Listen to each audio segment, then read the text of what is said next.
Iran के दक्षिण में एक शहर है जिसका नाम है मिनाब, और मिनाब शहर के अंदर ही एक स्कूल है जिसका नाम है सजर तैयबा गर्ल्स स्कूल। 28 फरवरी 2026 को सुबह लगभग 10:45 के आसपास का वक्त हो रहा था और क्लास चल रही थी। बच्चे अपनी अपनी क्लास में बैठी थी और उसको टीचर पढ़ा रही थी। इस बीच आसमान की तरफ से एक मिसाइल गिरना शुरू होती है, जिससे मिसाइल गिरी स्कूल में भगदड़ मच जाती है। छात्रा इधर उधर भागती हैं। स्कूल का स्टाफ है वो भी अपनी जान बचाने के इरादे में इधर उधर भाग रहा था। विद्यालय के अंदर जो उपस्थित 170 छात्राएं जो होती हैं, कम से कम जो जिनकी उम्र थी किसी की 7 साल, अधिकतम जो जिनकी उम्र होती है वो 12 साल के आसपास होती है। जब वे बमबारी होती है, मिसाइल कर रही थी, इस बीच में जो चीख पुकार मचती है, चीख पुकार शांत हो जाती है। 170 छात्राओं में से सिर्फ 88 छात्राओं के चीख पुकार सुनने की जो आवाज आई थी वो हमेशा के लिए शांत हो गई।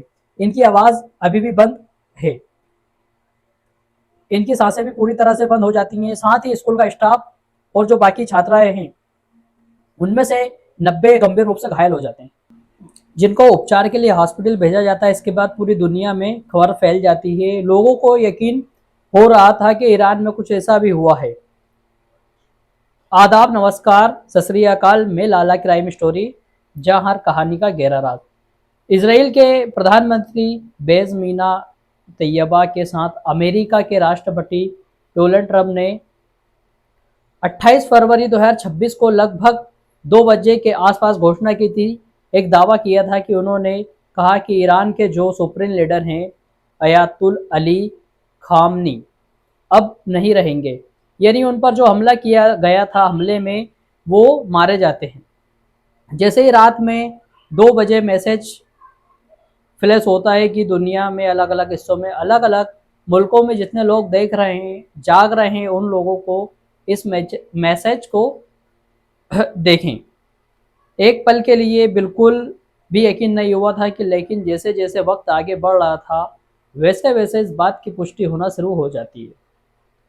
और 1 मार्च 2026 की सुबह होते जब 7 बज जाते हैं, तब जाकर ईरान सरकारी मीडिया और अंतर्राष्ट्रीय समाचार एजेंसी की तरफ से एक दावे पर बिल्कुल मोहर लग जाती है। पुख्ता कर दिया जाता है कि 86 साल के अयातुल्ला अली जो खामनी है अब इस देश में, इस दुनिया में नहीं रहे, यानी वो इसराइल और अमेरिका के संयुक्त हमले में मारे गए हैं। साल 1989 से वो ईरान के सर्वोच्च नेता थे, पद का काम कर रहे थे, और देश में जितने भी बड़े बड़े फैसले होते थे वे उन्हीं के नियंत्रण में होते थे, उन्हीं के इशारों में जैसे चलते थे। वैसे ही दरअसल इसराइल और अमेरिका ने पिछले कुछ समय में एक ऐसा माहौल क्रिएट कर दिया था कि ऐसे संदेश देना शुरू कर दिए थे कि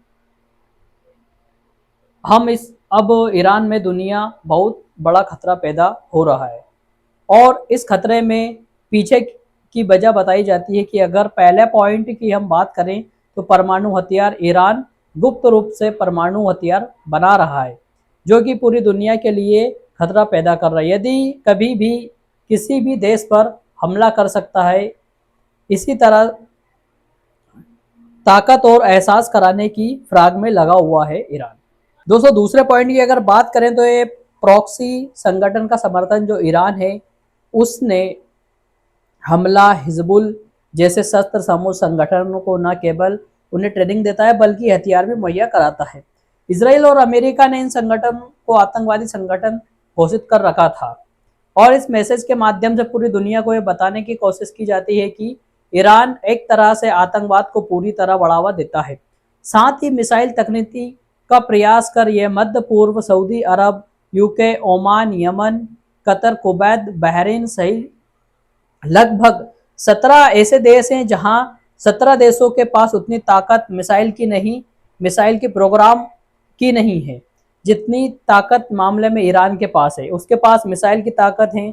साथ ही मध्य पूर्व वर्चस्व की लड़ाई ईरान पर तरह तरह के आरोप लगाए गए हैं। ईरान खुद को मुस्लिम जगत के जितने भी आसपास के मध्य पूर्व देश, सभी देशों में अपना आप को एक मध्य पूर्व देश के नेतृत्व करने वाली शक्ति मानने लगा था।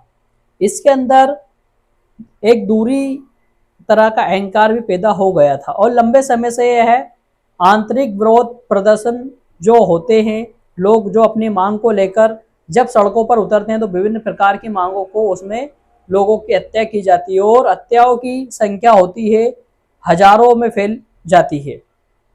लेकिन ईरान ने अपनी तरफ से कोई भी अपना सुझाव न उसका झुकाव कम नहीं किया। हालांकि अमेरिका को इजराइल ने बार बार उसको चेतावनी देता रहा। इस चेतावनी के बावजूद भी ईरान की तरफ से कोई दबने वाली स्थिति नहीं थी। लेकिन इस बीच में जब लड़ाई झगड़े की स्थिति पैदा हो जाती है तो आपस में खुद ही जैसी एक स्थिति पैदा हो जाती है।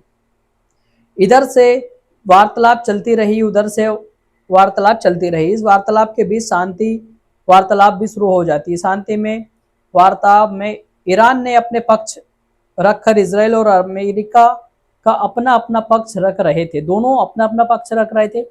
ईरान को जैसे ही चेतावनी दी जाती है तो 28 फरवरी 2026 को एक एयर स्ट्राइक किया जाता है।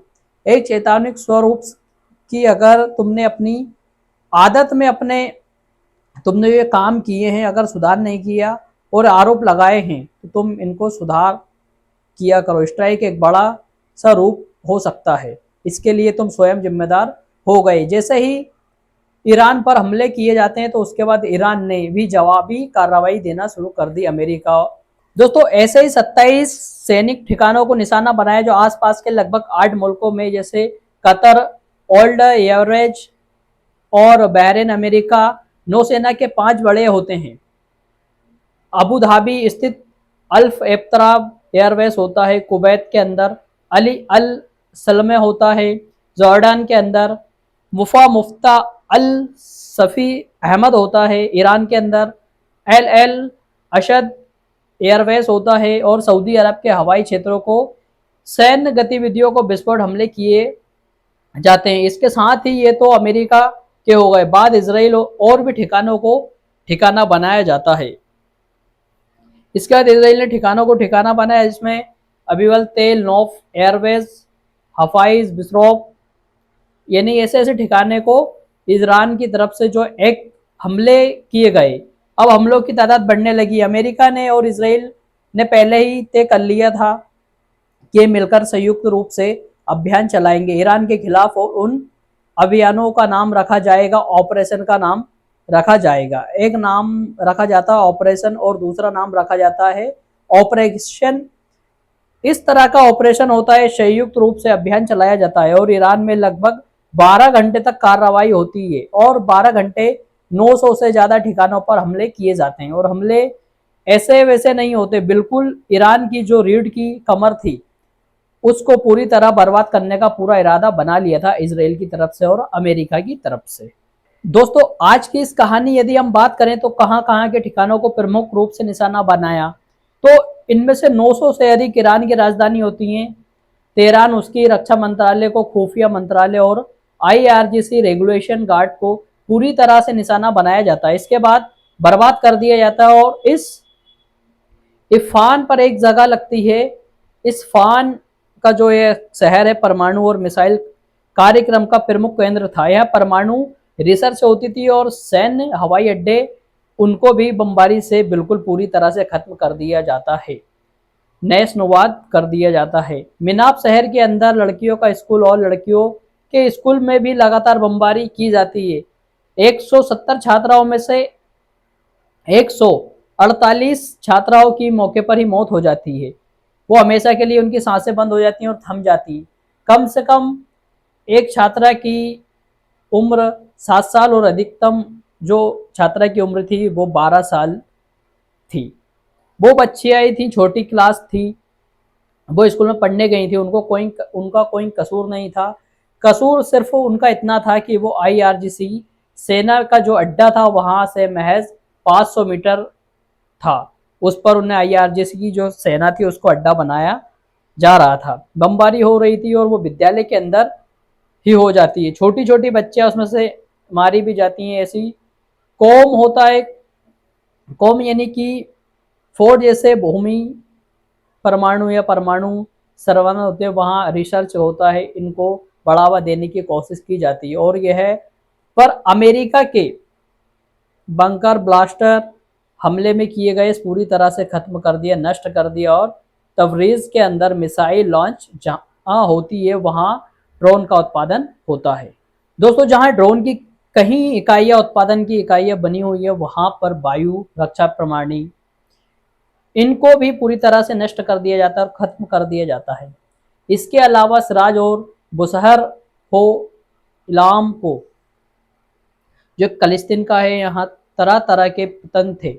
वहां पर सेना के प्रमुख ठिकानों को भी निशाना बनाया, उनको पूरी तरह से बर्बाद कर दिया। और अमेरिका और इसराइल के टारगेट पर प्रमुख रूप से दो ही शक्ति थी, वो दो ही ताकतें। अगर पहली ताकत की बात करें तो ईरान के सरबज जो लीडर थे, खामनी जो होते हैं, उनके साथ उनकी पोती भी मारी जाती है और उनके दामाद भी मारे जाते हैं, उनकी बेटी भी मारी जाती है। और उनके आसपास जो बड़े शेरशाह अधिकारी होते हैं, उनकी संख्या लगभग 40 के आसपास होती है, वो भी मारे जाते हैं। रिसर्च में ये भी पता चला कि 10 प्रमुख वैज्ञानिक थे ईरान के, वो भी इस हमले में मारे जाते हैं। जो सेकंड टारगेट होता है इसराइल और अमेरिका का होता है, वो उसमें यह पता चलता है कि AIRG जो इस्लाम रिजलिकेशन गार्ड ग्रुप के अंदर है, वो विषयगत शक्तिशाली थी और विशेष संन्यास की शाखा होती है। इसी के लिए अंतर्गत स्वतंत्र रूप से थल सेना और नौसेना और वायुसेना के अंतर्गत काम करती है। IRGC के अंतर्गत IG जो नेवी के प्रमुख थे, और अमील अर हजीजुद्दीन एयरवेज एयरफोर्स के प्रमुख थे। और इनके अंडर में जो कह सकते हैं कि ईरान के पूरे मिसाइल और ड्रोन कार्यक्रम की जो रहनुमाई के अमीर अल अजादीद अंतर्गत के आती है। इनके कमांडर भी मारे जाने के चेन ऑफ कमांड हैं। उसको तोड़ना मकसद था कि उसको पूरी तरह से तोड़ दिया है। ईरान की कमांड कोई भी संभाल ले, लेकिन ईरान शायद उतनी ताकत से जल्दी से खड़ा नहीं हो सका जितना उनके पास पहले थी। उनके जो बेटे अहा खेमानी के, उनको भी एक मौका दिया जा सकता है, ऐसी बात चल रही है। लेकिन मौका मिलने या ना मिले, किसी को मिले, लेकिन अब इस हिसाब से 900 से अलग अलग जगह पर हमले किए गए थे। ईरान की शायद अब उतनी ताकत नहीं रही, लेकिन इस तरह का माहौल बना गया कि तरह तरह के मैसेज दिए गए थे कि ईरान आगे शायद हमला नहीं कर पाएगा। पहले ईरान के खिलाफ एक हवा बनाई जाती है कि उसको फिर तबाह कर दिया जाता है। और ईरान के अंदर इतनी ताकत होती थी कि शायद उन्होंने इसराइल और अमेरिका ने मिलाकर हमला किया, शायद ये जवाबी कार्रवाई उसको बड़ी चोट पहुंचा सकता था। लेकिन ना तो इसराइल को बहुत बड़ी चोट पहुंची और ना ही अमेरिका को बहुत बड़ी चोट पहुंची। लेकिन इसको पूरी तरह से बात मीडिया में लगभग दिन भर चल रहा था कि ईरान का जो प्रमुख नेता होता है वो झुकता नहीं, मरना पसंद किया लेकिन उसको पीछे मुड़ना पसंद नहीं किया। दोस्तों, साथियों, इस पूरी घटना सुनाने का उद्देश्य किसी को परेशान करना नहीं, किसी का दिल दुखाना नहीं, बल्कि आपको जागरूक करना और सचेत करना है। जाते जाते आप मेरे लाला क्राइम स्टोरी चैनल को सब्सक्राइब जरूर करें, और ऐसे ही क्राइम स्टोरी देखने के लिए लाला क्राइम स्टोरी चैनल को सब्सक्राइब जरूर करें, उस दोस्तों के साथ शेयर करें, कमेंट करना ना भूलें। मैं आपकी कमेंट का तुरंत रिप्लाई दूंगा। अगर आपका जन्मदिन भी है तो मुझे कमेंट करें, मैं आपको वीडियो के लास्ट में आपका नाम लेके जरूर आपको बधाई दूंगा। धन्यवाद।